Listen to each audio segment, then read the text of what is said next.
নমস্কার। আমি আজকে আপনাদের তেলের পিঠে করে দেখাবো। তেলের পিঠেটা এক এক জায়গায় এক এক রকম নাম দিয়ে বলে।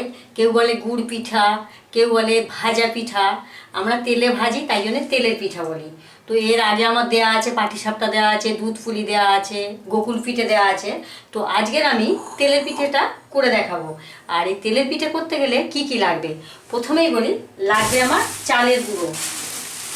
এটা আমার চালের গুঁড়ো। আমার ছোট ভাই এই চালের গুঁড়োগুলো দিয়ে গেছে, অনেকটা চালের গুঁড়ো দিয়ে গেছে, কেন বাপের বাড়ির পাশে এসে গেছি, ওই জন্যে ওরা এই চালের গুঁড়োটা আমাকে দিয়ে গেছে। আর গুড় দিয়ে গেছে, এক ডাব্বা গুড় দিয়েছে, নারিকেল দিয়েছে, এগুলো পিঠে খাওয়ার জন্য। তো এটা ঝোলা গুড় দিয়ে গেছে।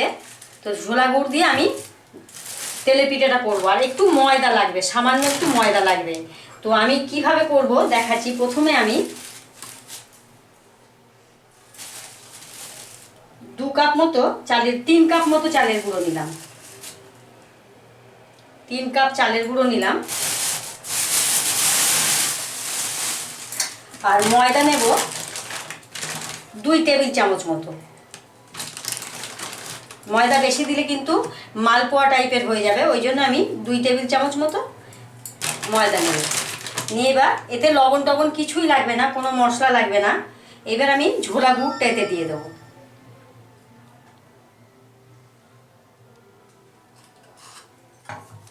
দিয়ে আমি ব্যাটারটা বানাবো।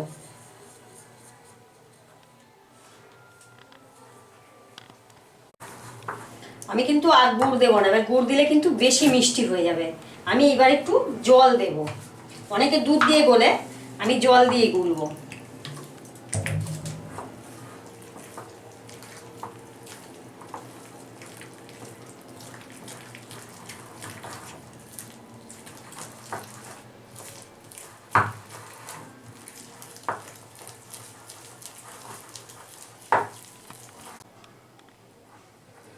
আমার পিঠের ব্যাটারটা একদম গোলা হয়ে গেছে। ঠিক এই ধরনের গোলাটা ঠিক এই ধরনের হবে। এবার আমি তেলটা গরম হতে দেবো। আমার বলতে মনে নেই, সাদা তেলে এটা ভাজবো, রিফাইন তেলে। আমি তেলটা গরম হতে দেব।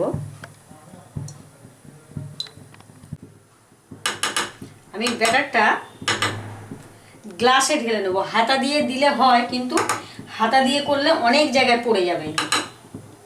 আর গ্লাসে নিলে কোথাও এক টোপও পড়বে না। আমি গ্লাসে করে যেমন মালপোয়া করি, ওরকম তেলের পিঠে, ভাজা পিঠেটা আমি গ্লাসে করে নিয়েই করব। একদম কোথাও ছড়াছড়ি হয়ে পড়বে না। আর তেলটা আমাকে খুব গরম করে নিতে হবে। তারপরে তেলটা একদম গ্যাস একদম লো ফ্লেমে দিয়ে পিঠেটাকে আমার ভাজতে হবে। তেলটা আমার গরম হয়ে গেছে। এবার আমি গ্যাসটা মিডিয়াম ফ্লেমে দেবো। দিয়ে এবার আমি ব্যাটারটা দিতে থাকবো।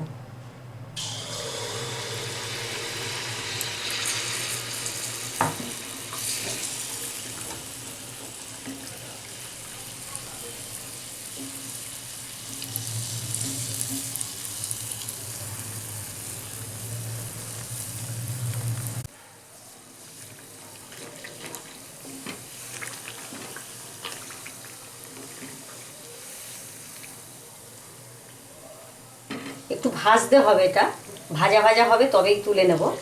একটু লাল লাল করে ভাজবো আমি।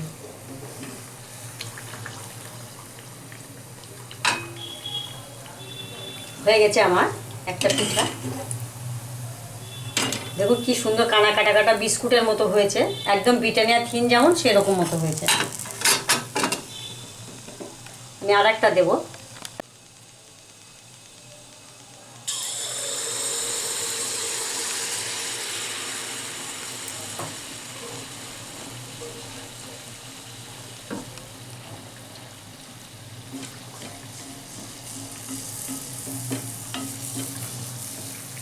এটাও ফুলে গেছে।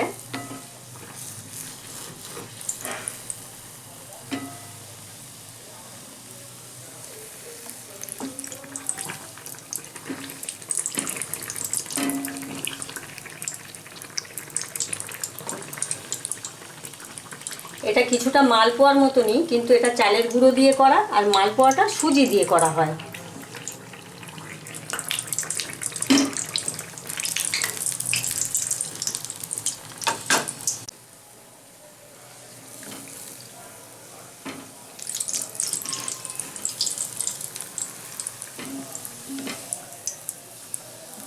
এটা খুব সুন্দর ফুলে গেছে। আমি আরও একটা সাইডে দিয়ে দেবো।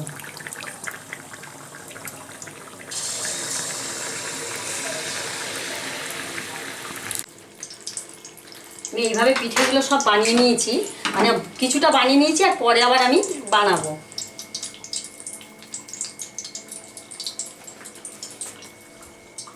এই পিঠেটা অনেক দিন রাখা যায়, কেন ভাজা পিঠে যেহেতু তেলের আর চালের ভাজা পিঠে বেশ কিছুদিন রাখা যায়, 1 সপ্তাহ 10 দিনও রাখা যায়। তো আমি যেভাবে বানিয়েছি আপনারা সেইভাবে বানাবেন, আর বানিয়ে কেমন হয়েছে আমাকে জানাবেন।